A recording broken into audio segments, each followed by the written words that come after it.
Bueno, qué emoción estar aquí. Tengo mucho miedo, esto de abrir el evento no sé si es lo mío, pero bueno, espero que al cabo del día todos encontremos un punto interesante de acuerdo en lo que pudimos aprender hoy. Yo trabajo en publicidad, que es una profesión con una reputación no demasiado buena y de hecho pues está esta cita como chiste interno incluso en el mundo publicitario, ¿no? No le digan a mi madre que trabajo en publicidad, ella piensa que toco el piano en un burdel. Aún así, yo voy a hablar de publicidad, no tanto de lo que la publicidad es, sino de lo que a mí me gustaría que fuera, más en un país como México. Y basé esta charla en una invitación que voy a dejar para el final, pero sobre todo en dos ejes de argumentación. Una de ellas es la oportunidad que creo que tienen las marcas de trascender más allá de los productos o servicios que ofrecen a los usuarios y la necesidad para ello de crear talentos multidisciplinares para poder acometer esta tarea, ¿no?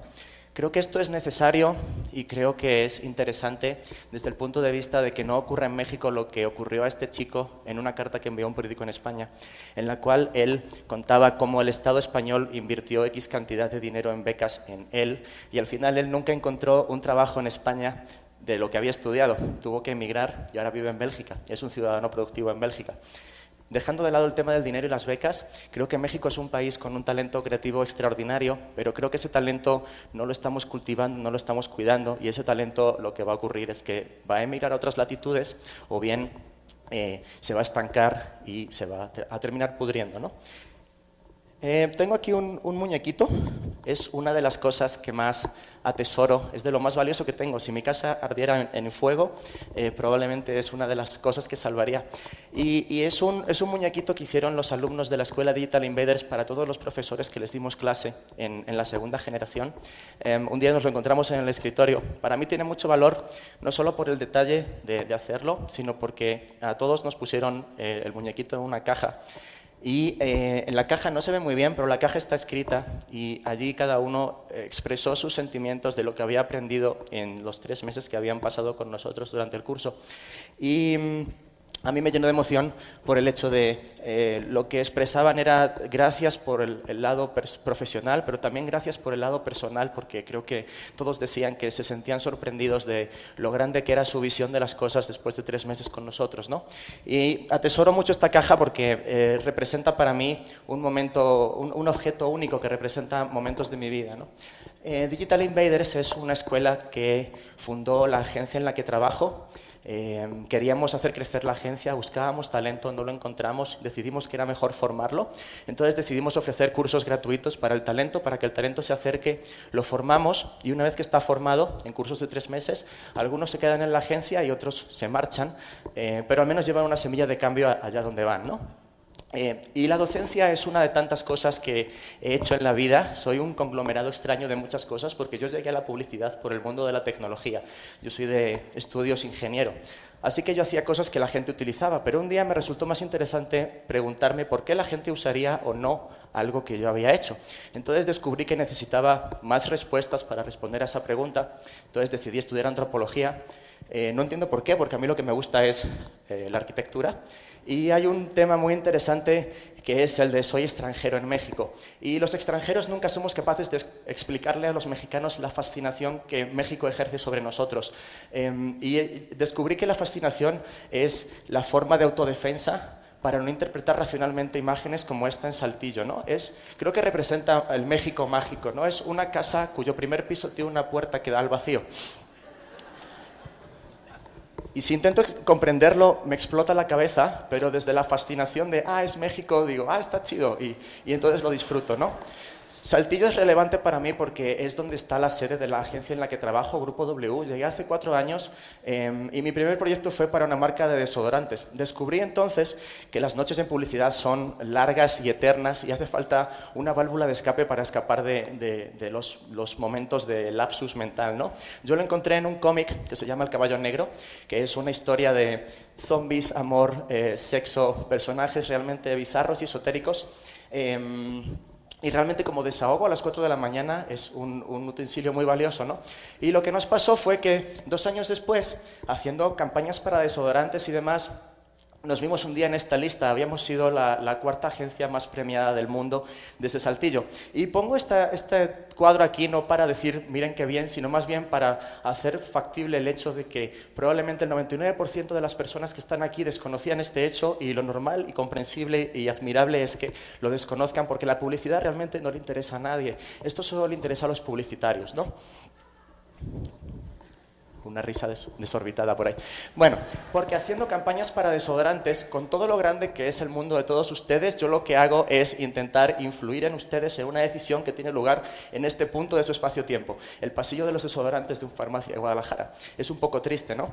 Y eso tiene que ver mucho con el hecho de cómo las marcas le hablan a las personas. Las marcas hablan a las personas no como personas, sino como números, como targets, como consumidores. Me parece una palabra horrible, ¿no? Creo que los banners en Facebook son un ejemplo representativo de lo mal que está la publicidad. Se supone que todo lo que te sale es referente a cosas que te pueden interesar, pero a mí nunca me interesa nada, ¿no?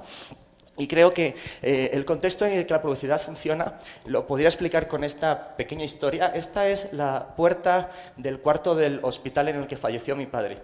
Y en 2008 le encontraron un cáncer de páncreas ya en avanzado estado. 3 meses después él falleció, y durante todo el proceso mi pregunta y la de mi madre era ¿por qué? ¿No? Entonces los médicos lo que nos contestaban era un razonamiento médico-científico de por qué la enfermedad y cómo se desarrollaba y cómo el organismo se iba viendo afectado. Pero yo no era lo que preguntaba.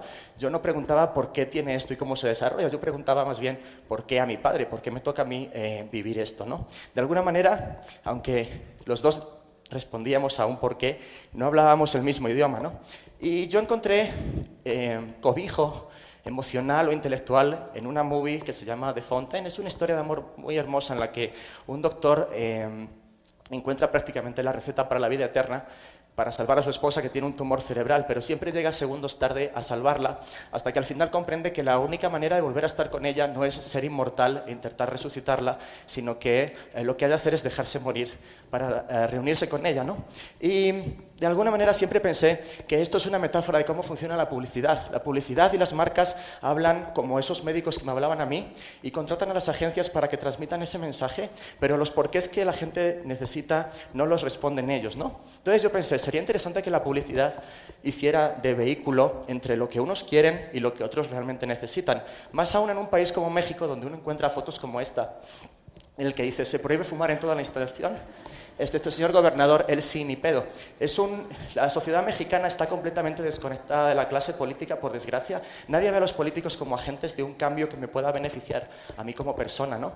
Y creo que ese descrimiento y ese cinismo al final nos hace mal, porque este cartel dice más mal del que lo puso que de los políticos. Es como de renuncio por completo a interactuar con ellos. Entonces yo un día me pregunté, ¿no sería interesante si la publicidad no solo consistiera en generar consumo? ¿No sería interesante si la publicidad pudiera recuperar espacios o construir valores?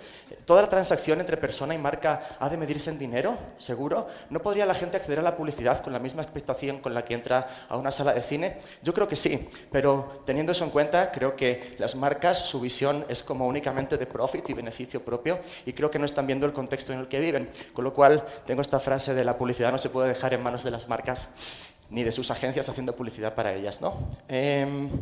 Porque las marcas lo que piensan es que todo lo que queremos es irnos al Mundial de Fútbol, y es como código de compra, sitio web, entra a una rifa y te vas al Mundial. Piensan que todos queremos ir a Sudáfrica, y maldita sea, no quiero ir a Sudáfrica, yo quiero ir al Oxxo a comprar mi desayuno, y en el Oxxo te puedes encontrar periódicos como estos de nota roja. Yo personalmente los aborrezco, me resulta grotesco la forma en que se trivializa algo tan, creo, importante como es la muerte, ¿no? Pero de vez en cuando pasan cosas interesantes en Saltillo, y por ejemplo esta noticia, ¿no? Un tipo se va de fiesta con sus amigos a un cementerio, buen grupo, y los amigos le dan una paliza, lo piensan muerto y lo entierran, pero no estaba muerto. Entonces el tipo se levanta de la tumba y causa gran susto a unas ancianitas. El día siguiente la noticia sigue con la historia de los prófugos. Al día siguiente la noticia sigue con fumaban mota en Biblia. Entonces yo llegaba todos los días y me decía el señor del Oxxo, ¿por qué compra el periódico si siempre habla mal de él? Digo, es que no puedo quedarme sin saber cómo termina la historia. El quedarme sin saber cómo termina la historia es interesante porque denota mi necesidad. Yo no quería ir al Mundial, quería saber cómo terminaba la historia de los prófugos. Esto es algo que descubrí hace 3 meses. Tenía un iPad y dije, Hace 3 semanas que no lo uso y realmente pienso que el valor de las cosas no es el que tienen en dinero, sino el valor de cuánto uno las quiere. Por eso hay veces que pagamos más por tener antes un disco de nuestro artista favorito. Entonces yo tenía un iPad, no lo estaba usando y dije, bueno, voy a intentar conseguir algo a cambio del iPad que sea destacable para mí. Hubo ofertas como variopintas, como una chica que ofrecía 30 días de sexo a cambio del iPad y le pregunté que para qué lo quería y dijo que era para su novio, al que amaba mucho. Pero al final lo que ocurrió fue que me escribió Jorge, y Jorge es un ilustrador de Monterrey, autor de un cómic que se llamaba Caballo Negro, que era el que yo venía leyendo hace 4 años, y dije, wow, qué gran historia tengo para contar, cómo terminé en un cómic que yo leía vía un intercambio que no se puede pagar con dinero. Y creo que de eso puede consistir la publicidad, en ofrecerle a la gente cosas que no pueden comprar con dinero, sino más bien sueños como esto.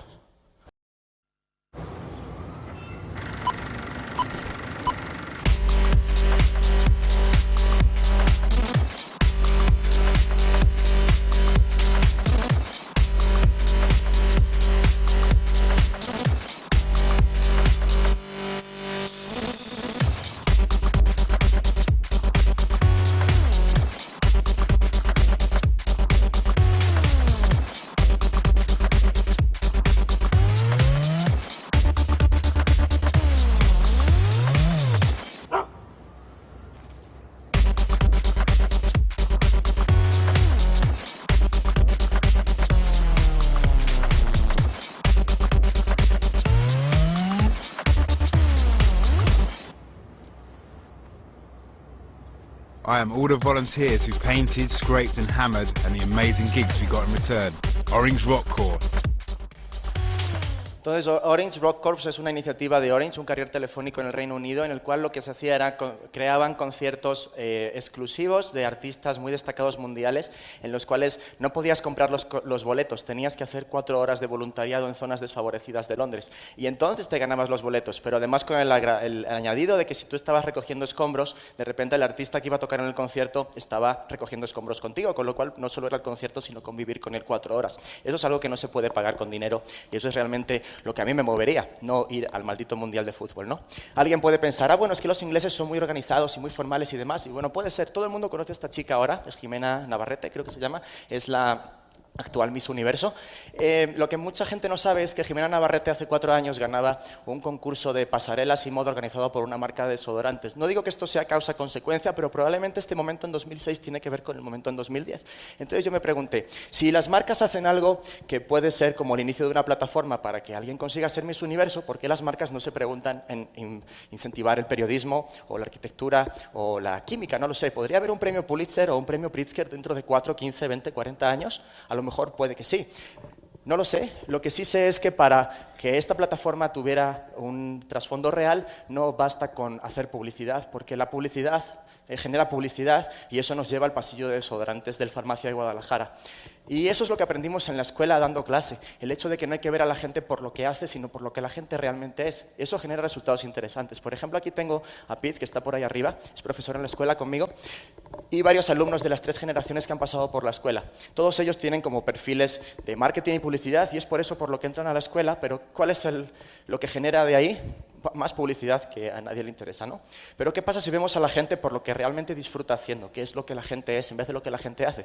Entonces vemos que Pete ya no es mercadólogo sino arquitecto, la otra es bailarina de ballet, el otro es músico y demás. Si ven los perfiles, probablemente el resultado de eso sea mucho más interesante. Es algo indefinido que no sé llamar, pero creo que potencialmente es mucho más interesante y eso genera proyectos como este que hicieron unos alumnos de la escuela, en el cual 4 de los alumnos se encerraron durante 2 días consecutivos sin dormir a dibujar todo lo que la gente les enviaba por Twitter, Facebook y por email, mientras unas cámaras web los grababan. Entonces estaban los 4 que dibujaban, pero también había un equipo de personas detrás revisando las cámaras de la transmisión o un centro de control viendo cuál era lo siguiente que llegaba. Y al final se dieron cuenta de que todos estaban participando en el proyecto haciendo algo distinto de aquello por lo que habían llevado a la escuela. Y además eran 15 de perfiles distintos. Y creo que esto es interesante porque la forma en que el público se conectó fue espectacular. Tuvieron cientos de miles de visitas, cientos de miles de interacciones y demostraron que para conectarse con la gente de forma honesta no siempre hace falta una agencia de publicidad. Entonces creo que es una gran época para trabajar en publicidad, por eso como herramienta, pero sobre todo creo que es una gran época para no estar seguros absolutamente de nada, especialmente en el lado de la formación, ¿no? Se dice mucho que este es un mundo tecnológico y digital y que nos estamos deshumanizando. Yo creo que es todo lo contrario, creo que somos más humanos que nunca y la tecnología lo único que hace es incentivar eso a velocidad supersónica. Creo que nunca las fotos de una fiesta en Facebook serán tan divertidas como estar en la propia fiesta en las que las fotos se tomaron. Lo que sí creo que permite la tecnología es que este sea un mundo mestizo, de generaciones, de razas, de géneros, de disciplinas, y eso lo que nos permite es ser un poco más leonardos, saber mucho de algo, pero saber un poquito de otras muchas cosas para ser mejores en eso que somos. Y a la hora de cultivar el talento es una gran ayuda, pulir a la gente en lo que es y enseñarle más cosas para que sean mejores en eso, como por ejemplo cuando en fútbol americano los jugadores entrenan ballet para ejercitar su coordinación o su flexibilidad y sobre todo su disciplina y el respeto por el contrario, ¿no? Y eso como recompensa creo que nos trae, por ejemplo, el rejuvenecer. Yo me siento ahora mucho más joven que hace 10 años y esta frase creo que lo resume muy bien. No tengo 40 años, tengo 18 con 22 de experiencia. Entonces llego al punto final de mi disertación. Este es un poema de María Zambrano, que era una ensayista española muy reconocida, y habla de que cada cosa preciosa que tenemos en algún momento fue otra cosa y alguien se encargó de forjarla o de sembrarla. Y creo que todos vinimos hoy a TED buscando ideas que mañana llevarnos a nuestros lugares para poder donar un cambio.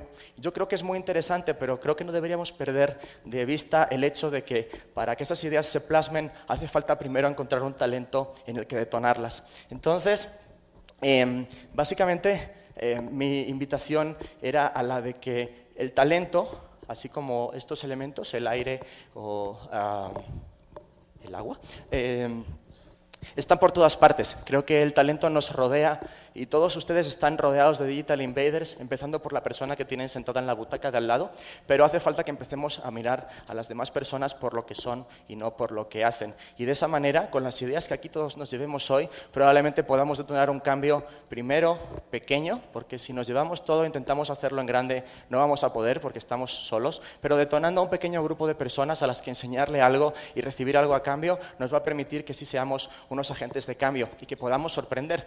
Y finalmente esta es mi invitación para todos hoy, el hecho de si ustedes quieren cambiar las cosas, antes han de dejarse sorprender. Déjense sorprender para poder sorprender después. Y creo que así todos tendremos un mejor lugar para vivir, para nosotros y para los que vengan detrás. Gracias.